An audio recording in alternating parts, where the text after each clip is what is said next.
Have you ever felt? Are you listening? Damn.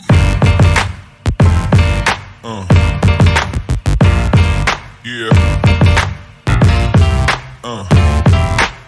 Yeah. Yeah.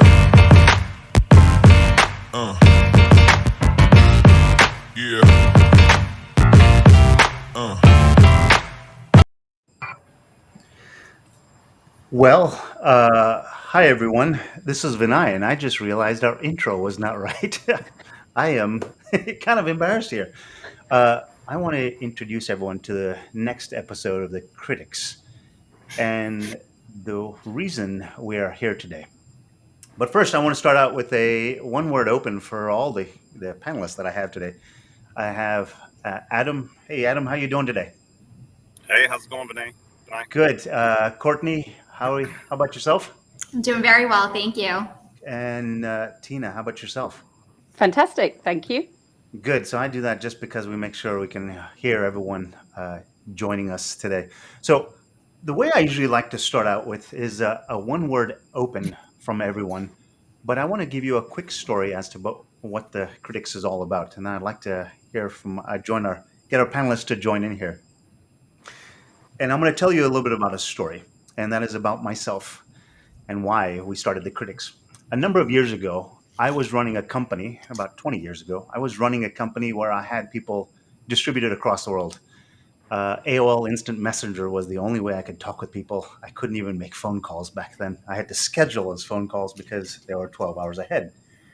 And I realized that trying to get my stuff done the way I needed to for my business was a really, really difficult thing to do, especially when I could never just walk over and say, "Hey, Jack, how you doing? So there's something I'd like you to do a little different." I had to manage these people remotely, 20 years where I had to use instant messenger. So how could I get them to start doing what was in the best interest of the company, uh, but get them to change their behaviors? That was a really hard learning curve because if I started to be a little too harsh, they may not show up tomorrow, and there's no way I could go knock on the door and say, "Hey, how come you didn't show up to work today?" They were just gone. And that started my whole journey in trying to figure out how to be a better leader, where I kept them engaged and interested in the role, but at the same time, open to feedback and open to leveling up themselves. So that's the foundation for this podcast, this panel discussion that we're going to have here. But I want to start with a little bit with everyone and just get a one word check in. Courtney, how about yourself? We'll start with you. Give me one word. How you feeling today? I would say I'm feeling energized. I just got back from a little vacation, so I'm excited, but more so, I'm even more excited to spend some time with you and Tina and Adam and learn a little bit more and get some insight from everyone on this panel. Yeah, so I did a podcast with Courtney a number of months ago now, and she's running a really successful pest control company up in the Northeast. And a lot of it has been around culture and development of the culture and being very intentional in that culture, which I like to believe is what has led to all of your success. Would you say that's a fair statement, Courtney? I think so. I think especially this day and age, culture is so important to businesses and to the hiring climate right now that we're experiencing. I think that culture is really the top of the list of what people are looking for when they're considering making a change. Absolutely. I think it's key. Yes, I heard this quote that I was reminded of.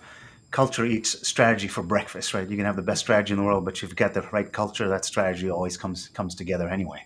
Absolutely. Adam, Adam's out on the West Coast. Thanks for joining in. Adam and I did a podcast a number of months ago where he started talking about this. Um, Adam, I'm going to kind of do a little bit of paraphrasing here. You have this desire to kind of lift others around you and kind of lift them up to the next role, up to the next level for themselves. Because when you do that, it kind of lifts you. The sort of the whole idea of a rising tide lifts all ships. Is that a fair way to characterize that, Adam? Yeah, for sure. I mean, I feel like, we're in the day and age where, at least in my generation as well, where, everybody's kind of, I feel like, always looking for that next best thing, right? And so if you can kind of empower people and enable them at the same time and help them to be successful, then I mean, if one person's successful and if you can make everybody else successful, then the whole, shabam is successful. And so, kind of to Courtney's thing about culture, I think culture is so important, but it's also, I've been with this company for 2 years and a year and a half of it has been COVID, right? And so culture is very challenging during COVID because you've had to go to this entire remote status, right? So we've had to evolve and pivot at the same time. And so maintaining that culture is even more challenging right now. And I forgot, I was supposed to do my one word check in. So, Adam, give me one word for how you're feeling today. Oh, yay. I like it.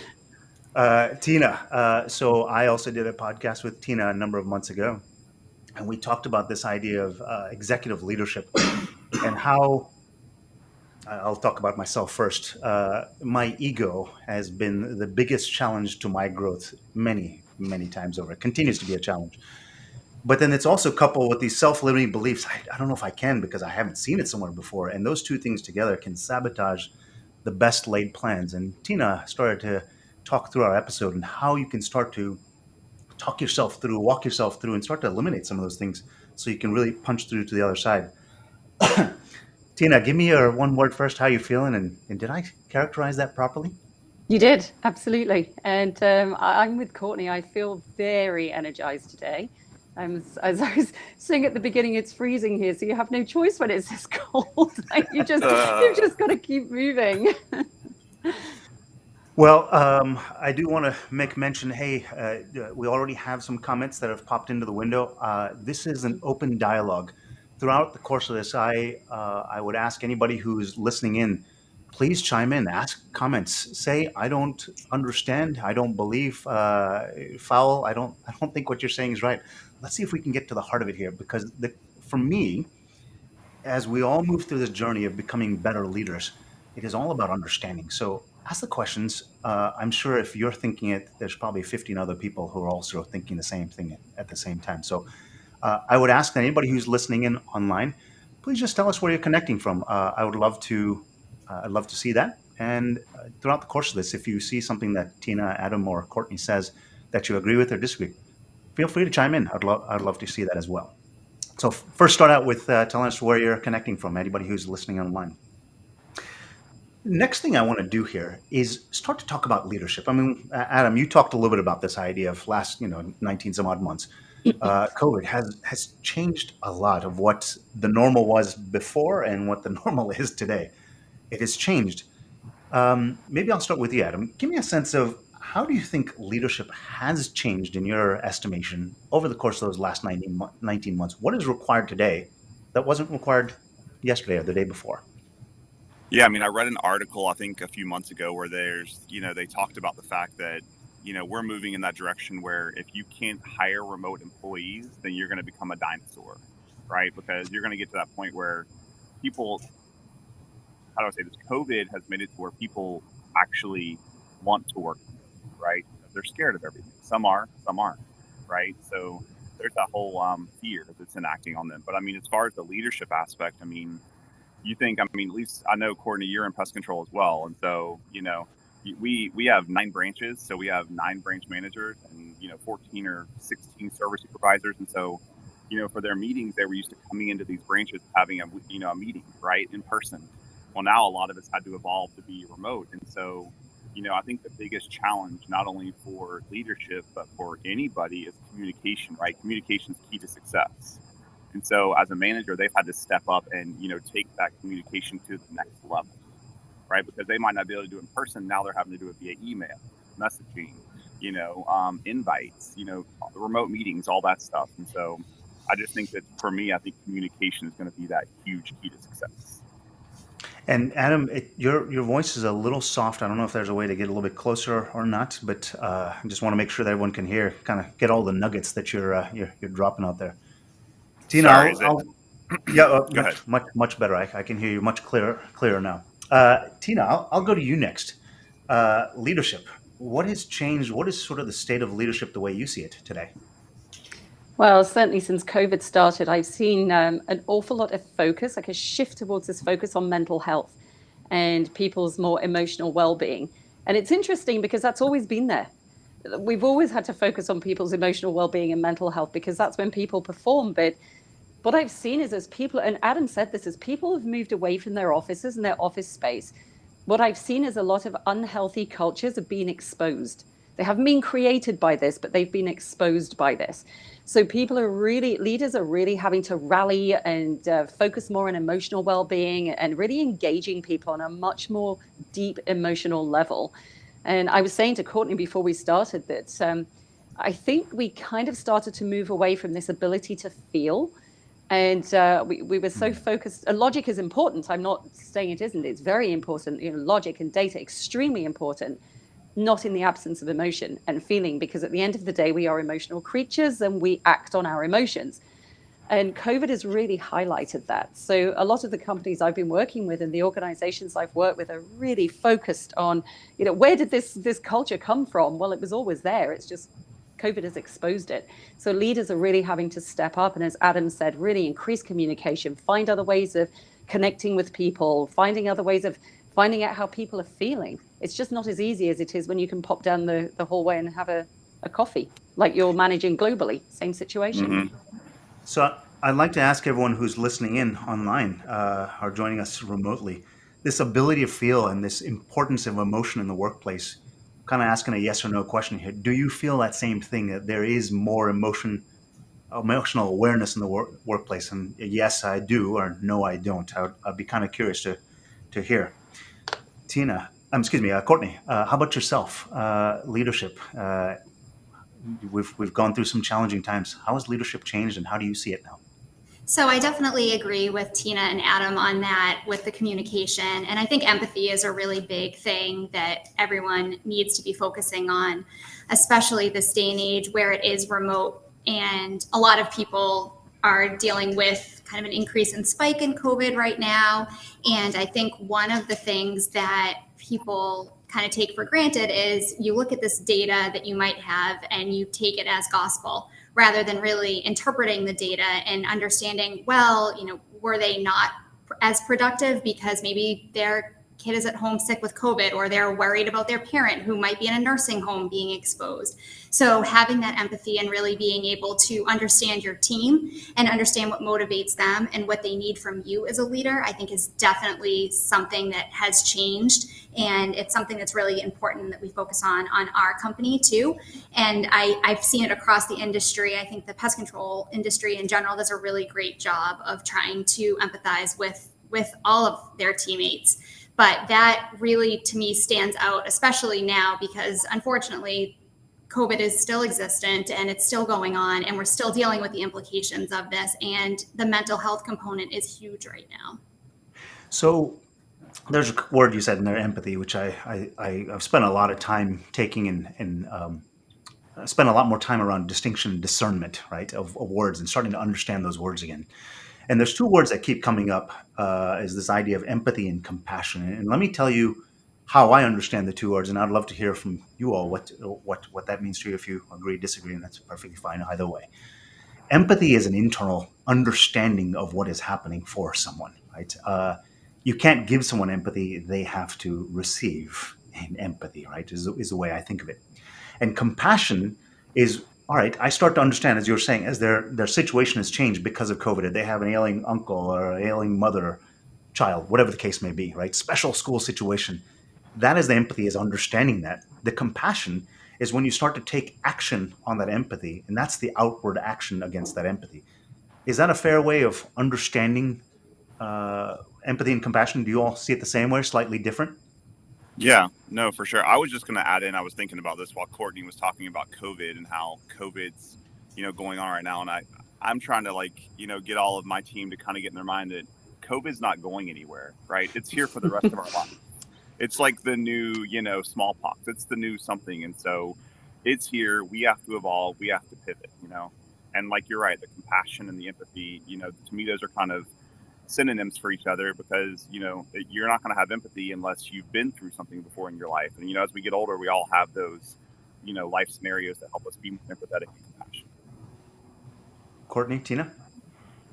I would agree completely. I agree with your definitions as well. I think empathy is the ability to not necessarily feel what other people are feeling, but certainly to have an element of a really strong understanding of what it's an internal thing, as you said. And compassion definitely is what you do about it. And one of the phrases that always springs to mind for me, and someone always, I think it was one of my bosses used to say this to me: you never say to somebody, let me know how I can help, because nobody ever does. And it's true, right? Let me know how I can help. Well, I'm not going to say anything. But if you say to somebody, how can I help? That's true compassion, because that requires an answer. And they may say there's nothing you can do right now, but at least you've said, how can I help? It's a much more open question. Tina, I think you may have just given me a marriage tip right there. Anytime. This is, gosh, you're going to get so much out of this session. It's not just Right. about business. Or like, how can I support you, right? What can I do Yeah. to support you through this process? Because I mean, I've been going through marriage counseling for years, and it's just so critical now that you bring it up. Yeah. Joseph Perez, hey, I know you put a comment in a little earlier, and thank you so much, Joseph, for chiming in. I had an opportunity to talk to Joseph. He's a data visualization expert extraordinaire, just a genius in his own right. Thank you so much for joining in, Joseph, for chiming in. Courtney, any thoughts on the topic yourself? Or if not, I'd like to kind of start to see if we can exercise some of this leadership. Yeah, I echo what Tina and Adam said. And I just think that it's really important that we as leaders really understand how important both empathy and compassion are to a successful business and to creating a really great culture where people want to stay and come to work. Yeah, absolutely. I have a quote or a phrase that I like to use all the time. It's that if I can pay for people's minds, but if I get their hearts, I win, and so do they.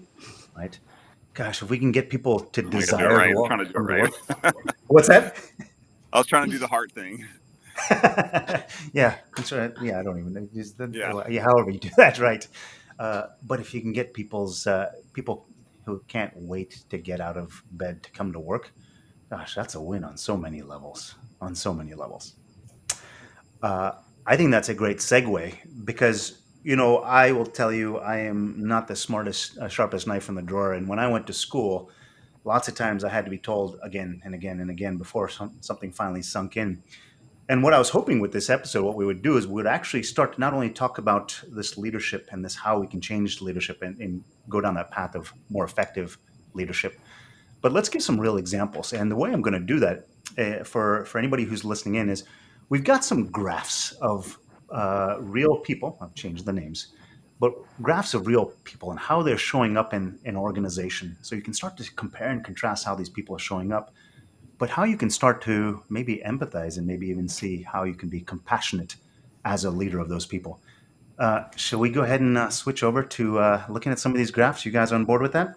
Mm-hmm. Good. All right. And I would love anybody who's listening in, chime in. Tell us what you're hearing, what you're liking, or otherwise. Can you all see my screen? Like, It's flickering, but yes. Yeah. I'm It was not flickering sure. for me as well. How's that? There we go. Much That's better. good. All There right. you go. You got the right So pictures. that's right. We got the right pictures this time. Gosh. Yeah. So Tina, Adam, Courtney, what I'm going to do now is show you all a couple of graphs of some people, and I'll walk you through them so we all have a chance to understand them a little more. So here's what we've done. We've taken a lot of people are familiar with metrics and KPIs or key performance indicators of companies. But the hard part is really starting to understand the story of all your employees or all the people in your company and how they're actually showing up for the role. Another quote that I use or I like to think about all the time to challenge myself is, my perception is my reality, but reality is not my perception. Just because I think it's the case is not actually the truth. So by taking cold, hard facts, right, the data, what have they actually done? And let's chart that out. You start to see the story. And I think as we start to look at different employees, you'll start to see how these stories start to play out, how you can support them. Let me take you through a quick orientation of these graphs, just so you can understand what's happening. So this is Chris over the course of about a 9-month period. And these are some KPIs that we've measured. Now, the graph is a circle. if that blue area is actually how Chris is performing in that role. Best case scenario, the most effective version of Chris is completely blue. It's all blue, and the whole circle is blue. The fact of the matter is, there are some areas that Chris is fantastic, in some places where he or she needs some support. So you'll see a couple of different lines. The outside is a 100% performer. This green dotted line here is an 80th percentile. So I would say a solid B or better. There's a dotted gray line here in the middle. This is how the average, when I remember all my tests, I was always waiting for the bell curve and the adjustment on the bell curve, because that was me, the dotted line in the middle there. I waited for the teacher to add another 20 points to my score so I could actually pass. and this red dotted line in the middle is what I'll call low effectiveness. That's they need a lot of support in that role. So we've got stops made, how many times they're visiting their customers, going out and seeing customers. You can say in this case, Chris is actually very low in that regard. But their average distance between stops and the route that they're following to visit their customers is actually quite good. Their stops per day, better than average, not the highest perform, but better than average. And their vehicle workday hours, how many hours out of the day they're actually doing work as opposed to driving, because this happens to be a service business that uses vehicles. I want to stop as opposed to going through all of the stuff, because we've got safe braking, safe acceleration. The idea is, as you get further and further to the edges of the graph, that's the more desirable behavior. There's some stories that start to come out with Chris here. Tina, Adam, Courtney, what are you all seeing? What pops into mind? What kind of sense or feeling do you get by looking at Chris here? When I first saw this, I had to wonder, does this young lady, I mean, she's a year in, so she's still fairly new. Does she have this like enormous rural territory somewhere? The fact that, and have maybe one or two customers that she spends an awful lot of time with.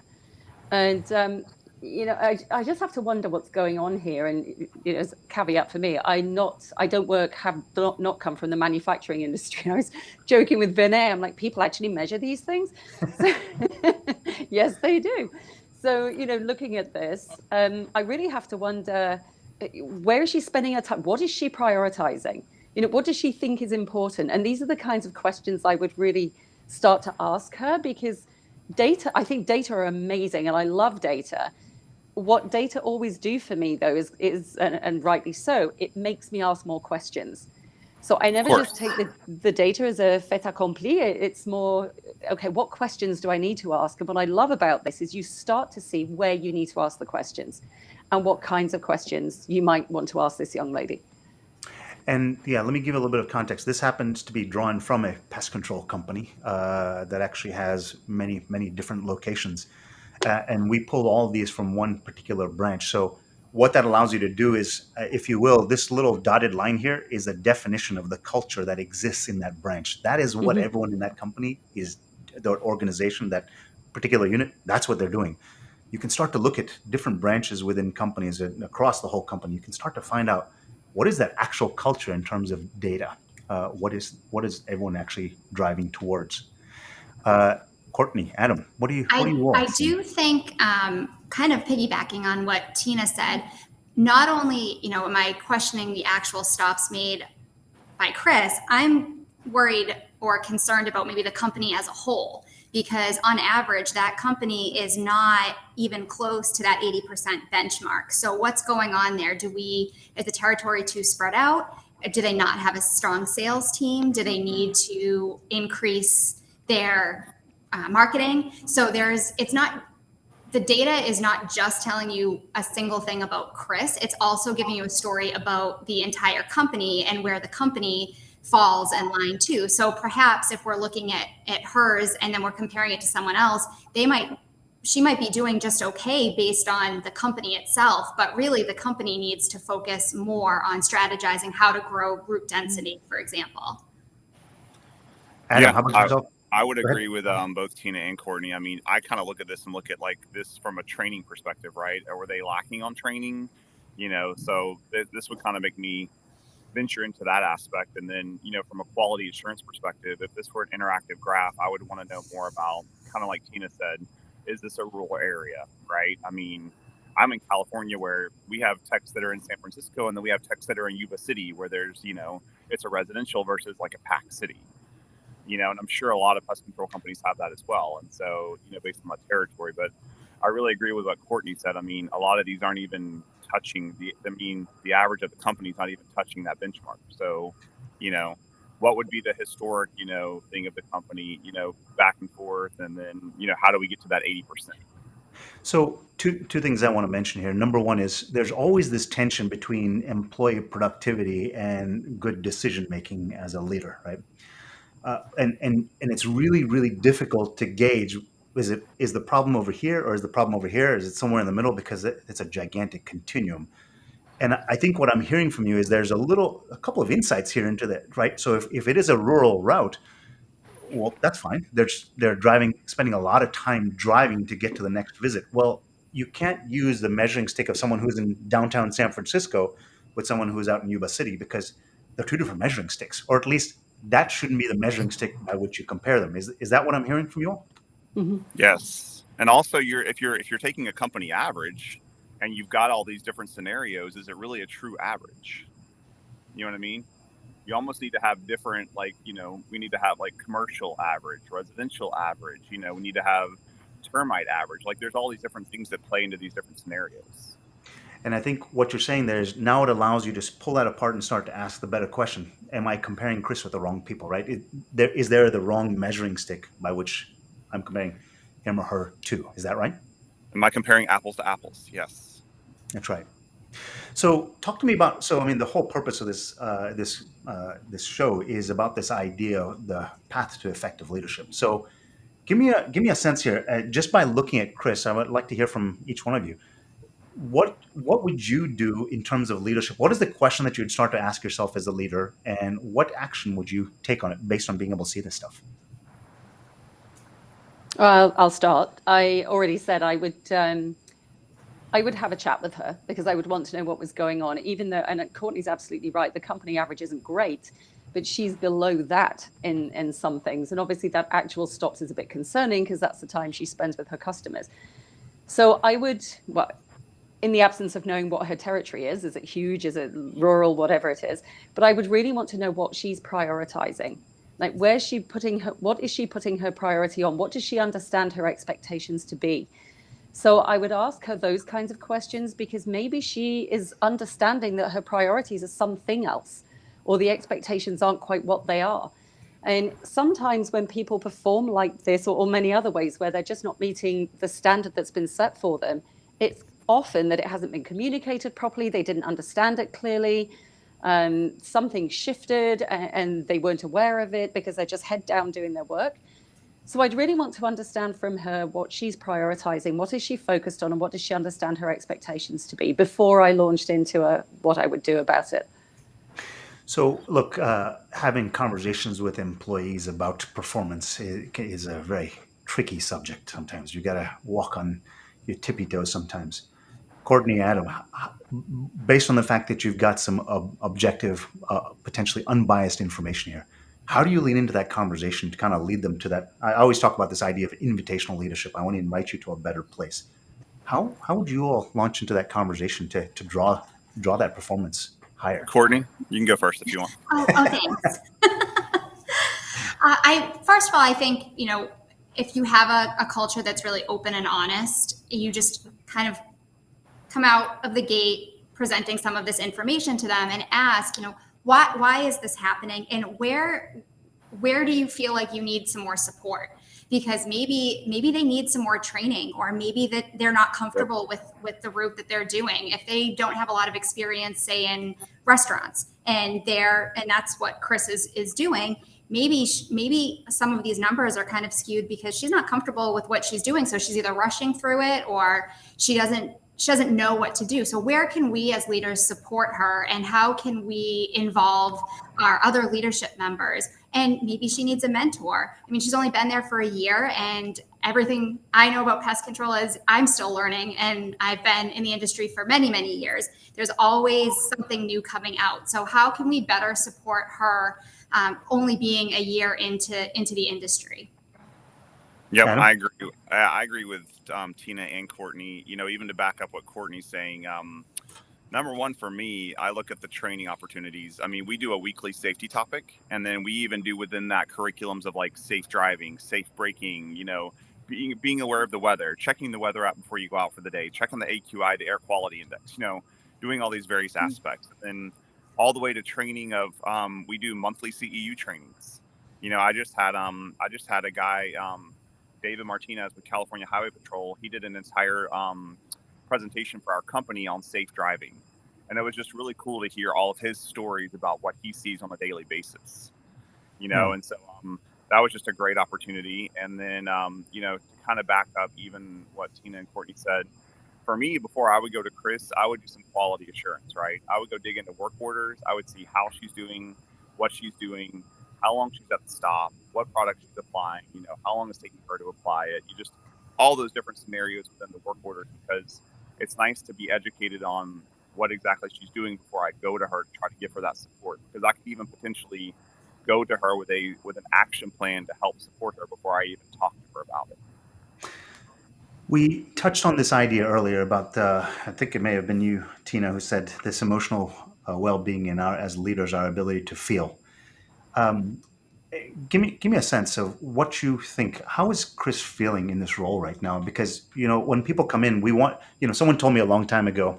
My soccer coach used to tell me, practice doesn't make perfect. Perfect practice makes perfect. When we have people coming in the door, we want them to get to a perfect practice, and so they can do that again and again and again. Because if you practice what is imperfect, well, that's all you get is imperfect more often. How is Chris feeling here?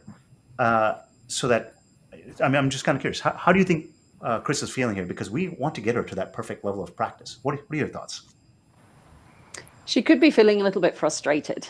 And I mean, maybe she's doing a fantastic job. She could be feeling frustrated. It's so hard to know.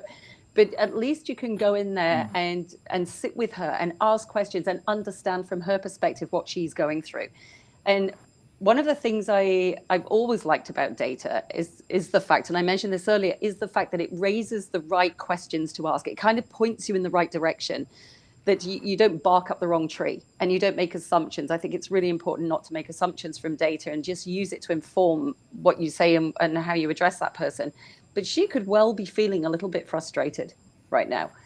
And so and the company isn't performing great according to this. So maybe she's a bit restless, maybe she's frustrated. So I'd really want to understand how she feels in respect to the work that she is doing. Because I would hate for, she's a good employee, she's been there for a year. And as Courtney and Adam said, maybe it's just support and she'll suddenly turn the corner and start performing a whole lot better. But without understanding where she's at right now, it's really hard to give her the right support. But I think she may be feeling a little bit frustrated. Adam, Courtney, is that the word that you would come up with as well?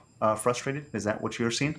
I think maybe also could be potentially underutilized. So if she is, her actual stops made are obviously very low and she's not spending a ton of hours actually working. So maybe she wants more of a route. Maybe she's driving all over the place and would like some support in that way, build up her route density type of thing. So if she's really committed to it and she's excited about it, I can see the frustration, as Tina said, that could happen if she's not feeling valued and if she's looking to do more or looking for opportunities to grow within the company. When you're looking at data like this, you're not as inclined to make that suggestion to have her move up the ranks. Whereas if she had a better route or they had a sales team that was going to build that area, or maybe she was interested in doing that too, she'd have the opportunity to be a little bit more productive.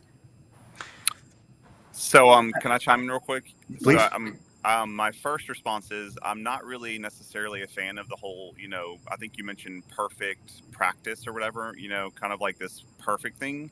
For me with pest control, because I'm an entomologist and I love bugs and I've been in the industry 23 years, I think with pest control, there's this idea of you have to find the source, right? You have to find the root of the issue of the pest problem. And so, I mean, I don't know if you've seen, there's a TikTok video that came out where a guy used Avion cockroach gel, right, by Syngenta that he bought off Amazon, and he applied it himself, and it's of all these cockroaches dying, right? I mean, the worst part about the whole video was that he just took the pin and he just goes, and he just like pops it all out everywhere, right? Where we all know that he just needed to put out a few dabs and it would have been just as effective. So, I think that for me, the big thing is like, there's this perfect, safe, application, right? And the proper amount of the application. But to get back to Chris and kind of like, is she frustrated? Maybe Chris just is one of those people that just does her job and just goes day to day. I mean, we need those people that work at McDonald's and can give us our food in the drive-thru, right? I don't say that disrespectfully. There's some people that just go through the daily grind, and there's some people that want to move up that level. That's right. It's a fair point. I want to switch to another one because and for those who are listening online, Excuse me. I'm hoping you had the chance to kind of see a little bit of the story that's evolving here with Chris. I want to go to another person, so you can kind of see the compare and contrast here, and I'd love to hear how you all see that compared to Chris. So here's Mel. Different person. You can see the graph is different. What did you, Tina, Courtney, Adam? What did you all see here? Kind of as maybe do a little bit of compare and contrast as to what was happening with Chris and kind of what's happening here. This is commercial. He just goes door to door. I'm just kidding. He's just like bam, bam, bam, bam, bam, bam, bam. I think there's some truth in that, though, Adam. I think he probably does go door to door, but is it because he's only 6 months in and he's trying to get the numbers and he's trying to impress, and maybe he's not using his time as effectively as he could, but he's just like bam, bam, bam, bam, bam, as you say. I think there's a lot of truth in that. I mean, there's some technicians that are super efficient and, just can roll them out and do the job great. And then, I've worked for Terminix, I've worked for the big companies, and there's some that they struggle. Courtney, how about yourself? Courtney, what do you think? So one of the things that stood out to me right away was the safe braking. Just because we're going through our auto renewal right now, so that's part of my mind. But anything, there's definitely some training that needs to be on the safety side, I think, especially with the company itself seems to be doing pretty well. So it seems to be like concentrated with him more so than anything else, as compared to the previous slide where I was a little suspect on even the average stop made for the entire company was maybe needed to be investigated. But this, it seems more concentrated, especially with the acceleration and the braking. I would be very concerned about that. He's only 6 months in, so maybe he hasn't been exposed to all of the training that he might need, but definitely the implications for a company can be pretty large with that. Your premiums can go up, you're more likely to get into an accident. So I would worry about that part of it. That's what sticks out most to me about this one. To piggyback on what Courtney's saying, that the safe driving and all that, those accidents can kill a company. I mean, it drives those values, and I mean, it's just not only that, like the claims that can come from it, the litigation. I mean, it can literally like kill a company. So it's so important. So an important point here is, I mean, we've picked a small subset of data points here, right? And the nice thing is that the beautiful thing is most companies have software, and most of those software has lots of data that's being gathered within it, whether it's forms or CRM, whether it's a work order management, service order management, whatever else, inventory management, all kinds of net promoter scores, customer service. They all collect data, and all of those things can come together here to start to show you the story. I mean, this right here is just relegated to GPS telematics stuff, right? We're only seeing information from one system. There's a whole story that we haven't even touched on in terms of revenue, actual revenue that's being generated, right? Revenue per mile, revenue per hour, production per hour. And what is that customer service score? And where I'm going with that is, as you start to see that and add this data, and gosh, the story becomes so rich in terms of how you can see what that employee or that person needs. Is that the way you see it, Tina? Yeah, I think it also speaks to what do you as a company want to value? Like, where do you? It's culture, right? So, adding all those other data points that you just suggested, it just enriches that story and really focuses your mind and your sights on, okay, what is it that we want to put emphasis on here, and what do we want to prioritize? And I think it's so interesting listening to Adam and Courtney, who talk about, insurance premiums going up for unsafe driving. It's kind of obvious, but not something I'd ever encountered in my world. But when you say it, I'm like, yes, absolutely. So that would definitely be, a cultural thing that maybe needs to be built into the organization a little more strongly. But I think just building this story and just enriching this story really gives you an idea of what your organization is currently prioritizing and perhaps what you need to shift your priorities to. So I made an analogy to someone a couple of days ago, and a lot there. So I come from a data background myself, but I say there's two parts of me, right? There's sort of the spiritual side of me, right, the heart-centric Vinay, and then there's the analyst who I've been classically trained as with artificial intelligence, machine learning, all that kind of stuff, right? There's these two parts of me, and I've always thought it was, hey, I'm a heart guy or I'm a data guy. Well, the fact is, it's kind of this. The analogy I made was data is like the bones of the human body, right? The body cannot exist without the bones, but the bones can't exist without the skin and the muscles and all the rest of the flesh and the organs and things, right? They aren't two separate things; they're actually the same thing, right? And by being able to see the story, you need the data to be able to see the story. But once you see the story, you start to see for lack of a better word, the humanity in that individual. And if you can see the humanity in that individual, what the individual needs are, like Mel here, you have kind of a roadmap as to how to support Mel or Chris before to become their own personal superhero. Is that a fair statement? Is that how you all see it as well?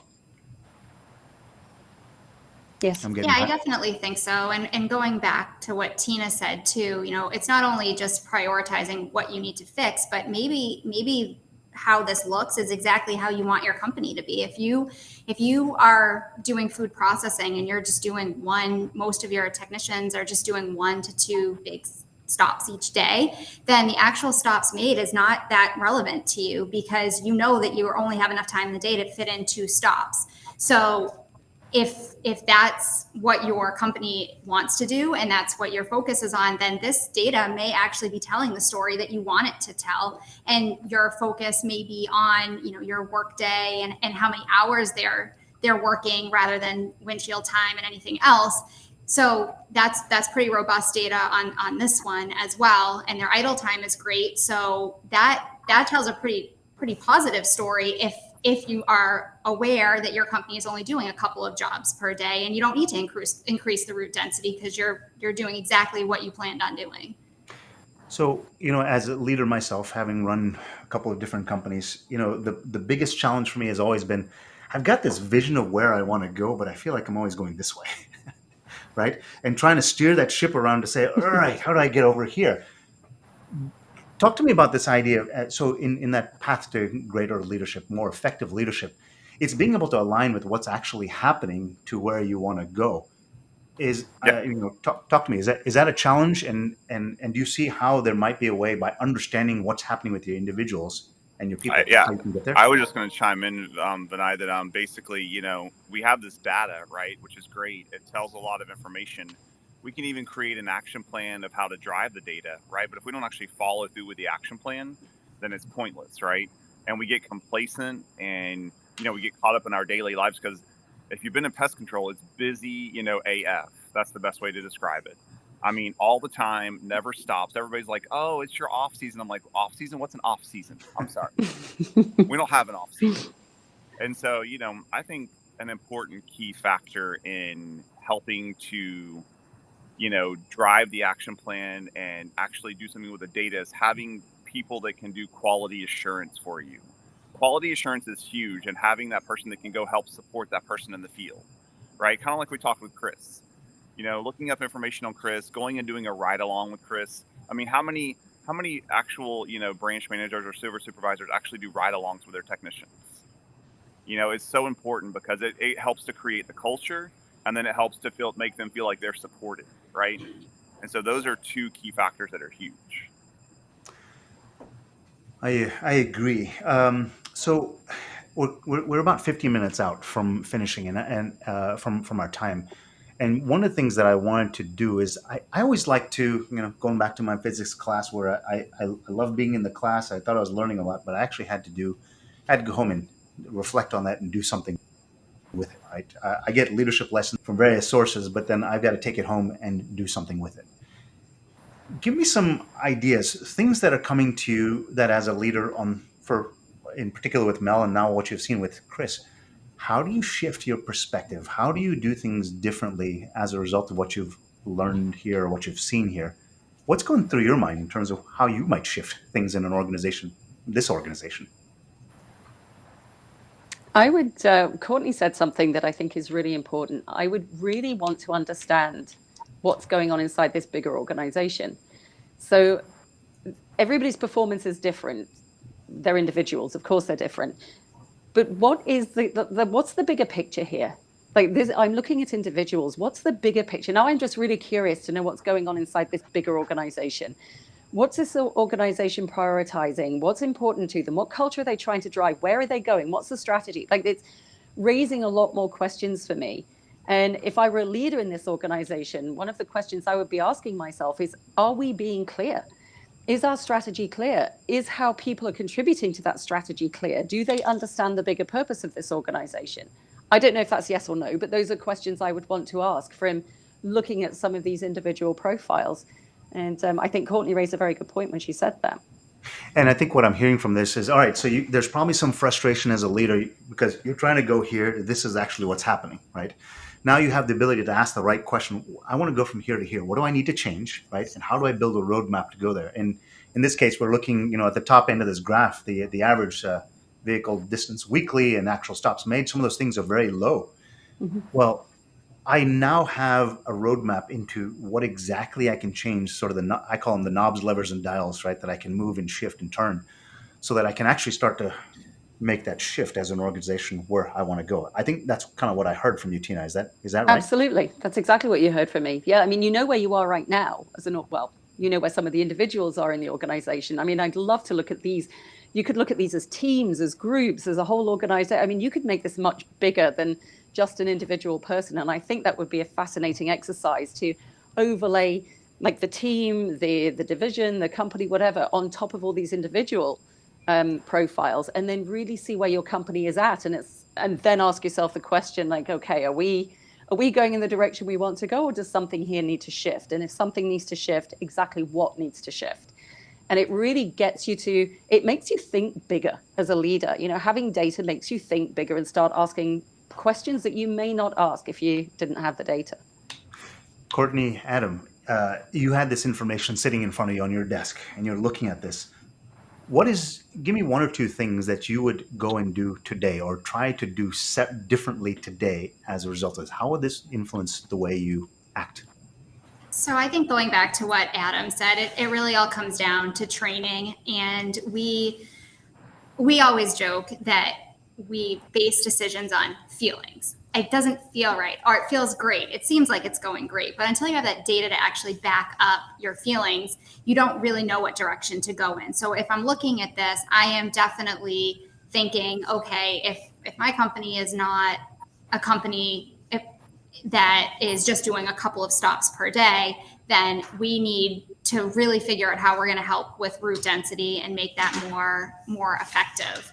And I'm going to look at training and, most importantly, understanding your people. So not everyone learns the same way. So what might work for Mel in training may fail spectacularly with Chris. So understanding your people and knowing what motivates them and how they best learn is something that I think would be really important if you're trying to make adjustments based on the data that we're seeing. And I do want to make a point here. If anybody is interested in these graphs, there's five employee profiles. We've only seen two of them. So Courtney, Tina, and Adam have had the benefit of seeing all of them. If you'd like them, just type in graphs in the comments, and I'll make sure to send them to you, and also get you in touch with Tina, Adam, and Courtney as appropriate, so that you can ask if you have further questions.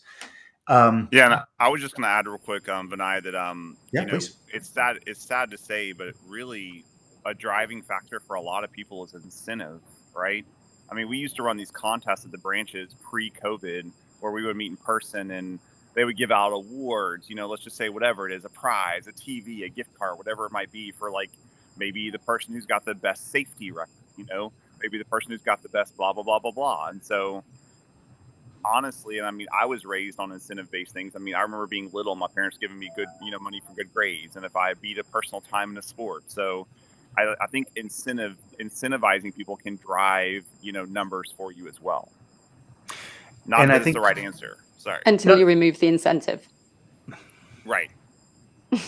Well, I think another piece that I heard here is kind of coupling some of those things together is the roadmap and that plan of more effectiveness for each individual is not the same, right? And maybe taking some form of these incentives and layering them in the right fashion. I mean, there's a lot to unpack in just that statement there, right? But being able to go to Mel or any of these other employees and saying, hey, look, here's a place where I see that you need some support. Let me give you that support. And here's the carrot that I'd like to put at the end of that stick for you. So now it's not, we don't need to talk to Mel about safe acceleration. He or she is doing really well. We don't need to talk to him about idle time. There's no point they're going to fall asleep in that session because they're already doing it, right? But the safe braking here, for example, might be the place to spend some time with them because they may not have been aware of it or they don't know how to do it better. They don't realize that it's even being monitored potentially, right? Yeah, we hired the wrong person that they don't know how to safe brake. They have a license. We hired the wrong person. There is that too. Sorry. It happens. Let me So- teach you how to brake. So I think what I'm hearing is that there is an opportunity to build a roadmap. Being able to see some of this stuff about your people is a way to build a customized action plan for each one of them to, I call it unlock their greatness, or open up the shirt and show the superhero suit underneath. Is that a fair way to state it? Absolutely. I think it also Yeah. it's a bit of a mirror for managers, isn't it? Looking at this. And that's why I said, I mean, you've got the organizational average in there, but for the team, if you did this for the team, it's a little bit of a mirror for the manager to look at and say, okay, what am I doing? What am I not doing? How can I improve? How can I better support my team? There's so many ways you could use this. It's incredibly rich. Yeah, so I'll tell you, we've done it at an individual level, we've done it at a team level, we've done it at a leader level, we've done it at a branch level and a company level, right? So now you can start to look at, look, there's a company culture. Then there's, however many branches that you have, being able to find the subculture within each one of them, because, another branch is going to have a slightly different culture. And look, that could be because of the routes you run, the demographic of people that you serve, or the geography, the weather patterns, all kinds of things could shift that. And being able to see how they're different, saying, yeah, that's what I want over there, and that's what I want over here. So not only is a customized plan for the individual, but even the leaders in the branches, right? And being able to pull out stuff apart gives you so much intentionality in being able Absolutely. to execute. Is that Encourages Vinay? conversation. I have a question for you, Vinay. How have you seen this be received, by the company, and how have you seen it be implemented and used? I'm just kind of curious because obviously it should be a tool for success. Yeah, so it's a good question, right? I'll go back to where I started with the ego has been my biggest challenge, right? Oftentimes when I went in, someone comes in and says, hey, there's a better mousetrap. First thing is the guard goes up and I say, hey, no thanks, I'm fine, right? So oftentimes what happens is just establishing a baseline of what is and saying, what do you believe is your strength, right? And saying, here's what the actual strength is showing up as. People start to scratch their head and start to say, well, how can that be? That doesn't make any sense because this is what, here's my best employee. I say, well, this is actually based on the numbers, who is the actual best employee. And it actually starts to drop you out of that ego to where you start asking questions, trying to understand how and why things are happening. Look, the average distance between stops here is actually very good for Mel, which is why he or she may be able to do really well compared to others, right?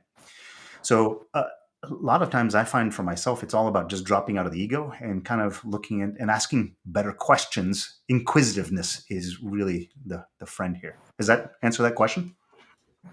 Yeah, for sure. I mean, I was just curious. So thank you. Yeah, absolutely. I think where there's real power here is, again, going back to the analogy of the bones versus the body kind of thing. Being able to see the stories and be able to do that digital storytelling for your organization is a really powerful capability to see the bigger picture here. Is that how you all are seeing it? Absolutely.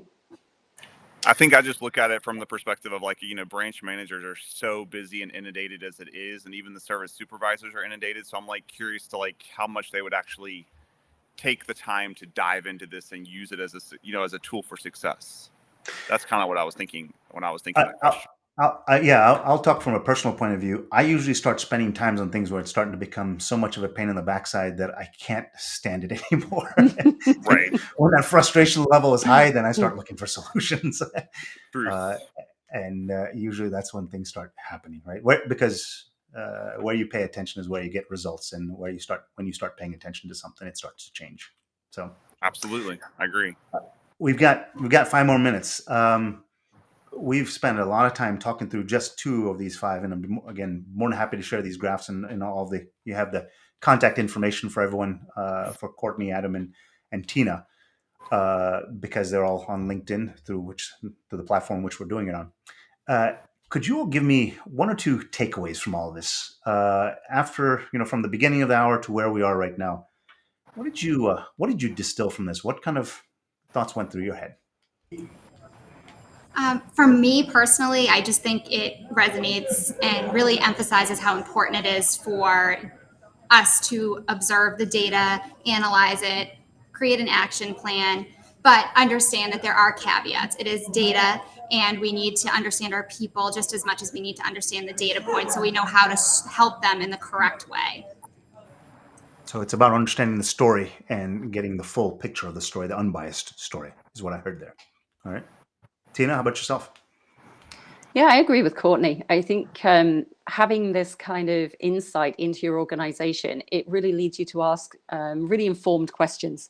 So you know what to ask. And when Adam was saying people are really busy already, potentially this could save them a lot of time, because now they know what they need to focus on rather than trying to do everything. If I just focus on this, I can really move the needle. It's the amount of effort is disproportionate to the positive outcome that you get. And I think that would be my key takeaway. Such a great story and such rich information to have. And I think distilling that, what I'm hearing there is now it gives you the opportunity to say, what do I really care about, right?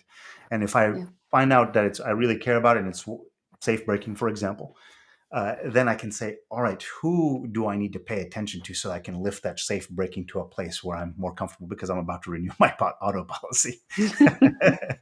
Yeah, I would so say, that I can do that 90 days in advance. I would agree with everybody. And, what this has made me realize is that, everybody views COVID so negatively, but there's been so many positive things that have come out of COVID. And this is just a perfect example that, you can take a software and you can create efficiency for your company, and that efficiency can help you go to that next level. Because if you're not, evolving and pivoting and moving in that direction, then you're just going to become a dinosaur. Yeah, that's there's the podcast that all of you have been on is the whole idea of business blind spots exposed. I say as a business owner, I never like to have surprises. I like to always have people around me kind of watching out for that spear coming over the hill that I wasn't watching for, because when that employee doesn't show up, that's a terrible day, right? When they have a conversation with a customer that they could have just said, "Hey, I don't know what to do," and they just picked up the phone and said, "Look, I stepped away for a second. I don't know what's happening here. Can you help?" That's the call that you want, right? As opposed to them having a conversation, you realize that customers on the other side on the other line saying they're not really happy, and that's talking them off that cliff is a completely different thing. And being able to invest in your people and finding out specifically how to invest in your people just gives you real power as a leader. Is that fair? Absolutely. Definitely. Well, hey, for all those people who've been listening in, and I hope this has been a good snapshot of how you can start to shift your thinking from, Tina, as you said, to that higher perspective, to lead with more intention, become more effective. But Courtney, Tina, Adam, thank you so much for taking some time and sharing your insights and how you saw things. Thank you for Thank the you time. very much. Thank you. Thank you.